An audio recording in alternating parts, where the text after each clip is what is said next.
ఈ నెల నుండి వితంతు పెన్షన్లు కూడా చంద్రబాబు నాయుడు గారు ఇస్తున్నారంటూ కొన్ని వార్తలు వచ్చాయి. ఏంటి సార్ ఇప్పుడు ఆల్రెడీ సెలవు రేపొద్దున సెలవు 1వ తారీఖున ఈ రోజున ముందు శనివారం రోజున పంచడం జరుగుతూ ఉంది. ఏంటి సార్ ఏమన్నా మార్పులు పెన్షన్లో మార్పులు చేర్పులు వచ్చాయా? పెన్షన్లో మార్పులు చేర్పులు అంటే ఇప్పుడు కొత్త పెన్షన్లు రాస్తున్నారండి.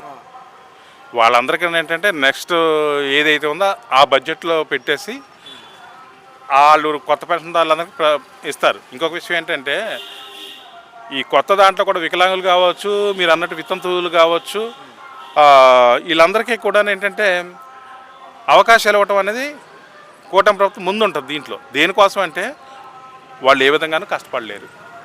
మానసిక వికలాంగులు ఉన్నారు, అట్లాగే మరి భర్తలు చనిపోయిన ఆడవారు ఉన్నారు, అలాగే పెద్ద వయసు వచ్చినటువంటి తాతయ్యలు మామగారులు ఉన్నారు.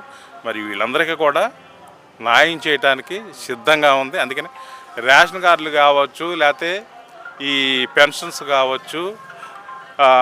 ఇంకొక విషయం ఏంటంటే ఉచిత బస్సు రేపు ఆగస్టు నుంచి ఇస్తున్నామని చెప్పి ఆల్రెడీ అనౌన్స్ చేశారు. ఏమంటే సూపర్ 6లో ఏదైతే ఇచ్చారో ఆల్రెడీ కొన్ని అమలైనవి, మిగిలినవి కూడా అమలు చేయడానికి సిద్ధంగా ఉన్నారు. ఇవన్నీ ఆలోచించుకోకుండా వీళ్ళు ఇష్టం వచ్చినట్టు వీళ్ళు మాట్లాడితే ప్రజలు హర్షించరు, ఒప్పుకోరు. అదే చెప్తున్నా నేను.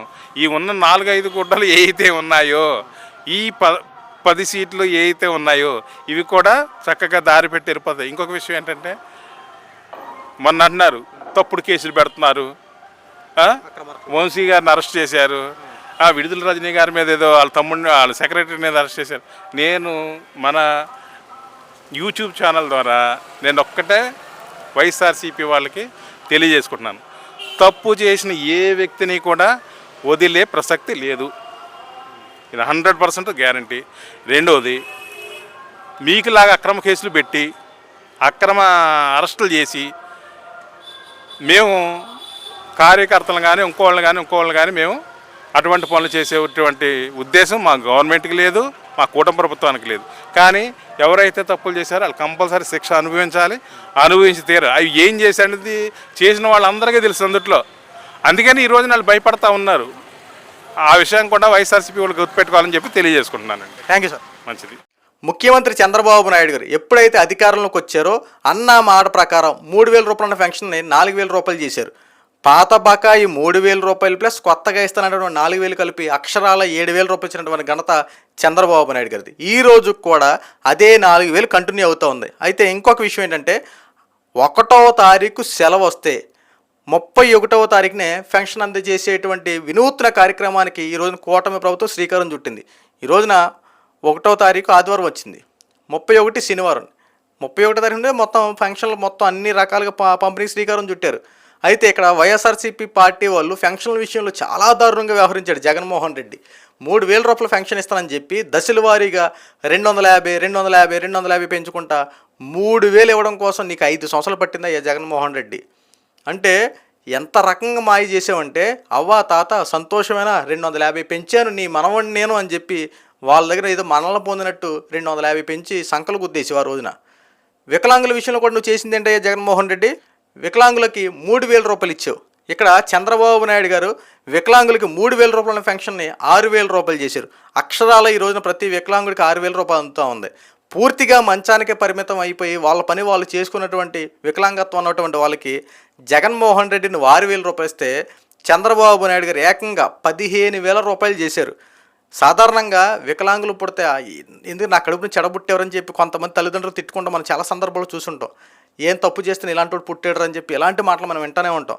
అలాంటిది ఈ రోజున అలాంటి మంచానికి పరిమితమైనటువంటి ఆ వికలాంగుడికి 15,000 రూపాయలు ఇచ్చి ఆ వికలాంగుడి చేత కుటుంబాన్ని పోషించే విధంగా చంద్రబాబు నాయుడు గారు వినూత్న కార్యక్రమానికి శ్రీకారం చుట్టారంటే హ్యాట్స్ ఆఫ్ చెప్పుకోవాలి ఈ విషయంలో. అంటే చంద్రబాబు నాయుడు గారు చేసే పని ఒకసారి చూడండి. మార్పు అనేది ఎలా వస్తుందో ఎలా చేస్తారో చేసి చూపిస్తూ ఉన్నారు. ఈ రోజున వితంతు పెన్షన్లో భర్త చనిపోయినటువంటి స్త్రీకి ఆధారం అంటూ ఏమి ఉండేది కాదు. ఆధారం లేక ఈ రోజున అనేక మంది పొట్టకూటు కోసం అడ్డదారులు తొక్కకుండా ఏం చేస్తున్నారంటే చంద్రబాబు నాయుడు గారు వాళ్ళకి పెన్షన్ అమల్లోకి తీసుకొస్తా ఉన్నారు.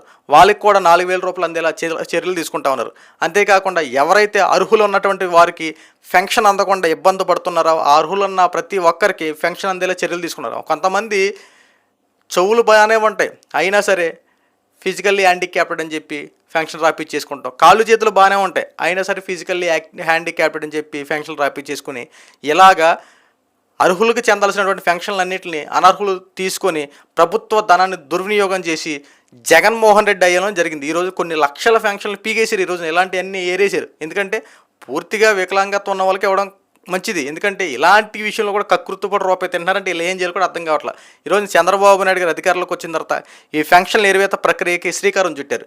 అయ్యా జగన్మోహన్ రెడ్డి, నువ్వు ప్రజలకి చేసిందంటూ ఏమైనా ఉందంటే చేసింది ఏముండదు. ఏదైనా మంచి చేస్తున్నావంటే అసలు అమ్మో మంచా ఏంటి అన్నట్టు ఉంటుంది.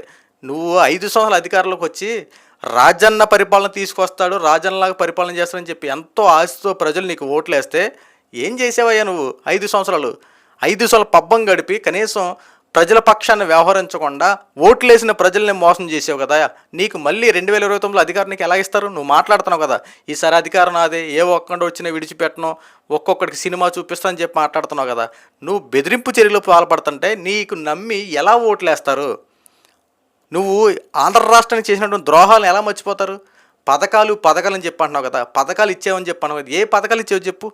అమ్మఒడి అంటావు, అమ్మఒడిలో కోత విధిస్తావు, రైతు భరోసాలో కోతలు విధిస్తావు, ఆటో వాళ్ళకి 10,000 ఇస్తావు, రోడ్లు చూస్తే రోడ్లు సరిగ్గా బాగు, మళ్ళీ ఆ యొక్క రోడ్ల మీద వెళ్ళేటప్పటికి ఆ వాహనాలు రిపేర్ వచ్చి మళ్ళీ రిపేర్ దగ్గర నుంచి నీకు ఆ ట్యాక్సుల రూపంలో మళ్ళీ నీ దగ్గరకు వచ్చేయడం. లేదంటే ట్రాఫిక్ ఇన్స్పెక్టర్ని ఏర్పాటు చేసి వాళ్ళ దగ్గర ఆ ట్యాక్స్ లేదు, ఈ ట్యాక్స్ లేదు, నెంబర్ లేదు, అది లేవు ఇది లేవు అని చెప్పి మళ్ళీ వాళ్ళ దగ్గర డబ్బులు లాక్కోవడం. ఇలాగ ప్రతి దాంట్లో ఇచ్చినట్టే ఇచ్చి వెనక లాక్కోవడం నీ తర్వాత కదా ఎవరైనా సరే. ట్యాక్సుల రూపంలో ఎంత దారుణంగా వసూలు చేసేవో మా దగ్గర. ఈ రోజున ఉదాహరణకి పెట్రోలే ఉంది, పెట్రోల్ విపరీతంగా పెరిగిపోయింది. చాలామంది అనుకుంటారు పెట్రోల్కి రాష్ట్రానికి ఏం సంబంధం అని అనుకుంటారు. కేంద్రం మొత్తం కట్టుకుంటుంది కదా, విదేశ దేశాల నుంచి వస్తుంది కదా, రాష్ట్రానికి ఏం సంబంధం, రాష్ట్రం పెంచదు కదా అని చెప్పి అనుకుంటారు. కానీ రాష్ట్రానికి ట్యాక్స్ ఉంటుంది కదా, రాష్ట్రానికి అక్కడ కట్టాల్సినటువంటి 4 రూపాయలు, 5 రూపాయలు, 3 రూపాయలు ఉంటుంది. ఆ 3 రూపాయలు తగ్గించవచ్చుగా, రాష్ట్రం తగ్గించుకోవచ్చుగా, తగ్గించుకోదు. ఎందుకంటే వాళ్ళు తీసుకుంటారు, నేను తినాలి కదా అన్నట్టు ప్రతి దాంట్లో రూపాయలు తినేయడమే. నిత్యావసర రేట్లు పెరిగిపోయాయి, ప్రతి కూరగాయల రేట్లు పెరిగిపోయాయి. దీనికి కారణం ఎవరో? మీరు ఇష్టానుసారంగా అప్పులు తెచ్చేసుకొని ఇష్టానుసారంగా అది చేసి ఇది చేసేసి మళ్ళీ ఈ రోజున ఆంధ్ర రాష్ట్రం మీద ముసలి కన్నీరు కాచుకుంటా ప్రజల పక్షాన వ్యవహరించాం, ప్రజలే దేవుళ్ళు, ప్రజలు ఓట్లు వేస్తేనే మేము అధికారంలోకి వచ్చని చెప్పి సూక్తులు కొటేషన్లు చెప్పడానిక మీరు అధికారంలోకి వచ్చింది. నువ్వు 5 సంవత్సరాల అధికారంలోకి వచ్చినంతసేపు ఆంధ్ర రాష్ట్ర ప్రజల పక్షాన వ్యవహరించిన తీరంటూ ఏమీ లేదు. నువ్వేదో చేసేసాను అనుకుంటావు. ఇప్పుడు ఒక సినిమా ఉందండి, ఆ సినిమాలో ఐస్ ముక్క ఉంటుంది. ఐస్ ముక్క జగన్మోహన్ రెడ్డి ఇంత గెడ్డేస్తాడు. ఆ గెడ్డ పేద ప్రజల దగ్గర రావాలనుకున్నప్పుడు అధికారుల చేత మారి వాళ్ళ దగ్గర నుంచి వచ్చేవాడికి మొత్తం ఐస్ అంతా కరిగిపోద్ది. ఇలాగే ఉంది. నువ్వు పథకాలు ఇది ఇచ్చేస్తానని చెప్పి అక్కడ ఏదో ఎంత కట్టా వేసినా అది ఆ అధికారుల దగ్గర నుంచి మారి ప్రభుత్వం దగ్గరకు వచ్చేపాటికి 10 రూపాయలు అవుతా ఉంది. నువ్వు 100 రూపాయలు వేస్తుంటే ప్రజలకు వచ్చేది ఎంత? 10 రూపాయలు. అంటే మిగతా 90 రూపాయలు ఏమవుతా ఉన్నాయి? స్కామ్ అవుతా ఉంది. ఇలాగే ప్రతి శాఖలో అవినీతిమయం. దొరికిన దగ్గర దోచుకున్నారు, దాచుకున్నారు, పంచుకున్నారు. ప్రజల పక్షాన వ్యవహరించిందంటూ ఏమీ లేదు. ఈరోజు ముసలి కన్నీరు కరుస్తూ ఉన్నారు. ప్రజలకు మంచి చేసాం, ప్రజలు జగన్మోహన్ రెడ్డిని ఓడించారు, ప్రజలు జగన్మోహన్ రెడ్డిని నమ్మించి మోసం చేశారని చెప్పి మాట్లాడుతున్నారు. ఎవరిని నమ్మించి మోసం చేస్తారు?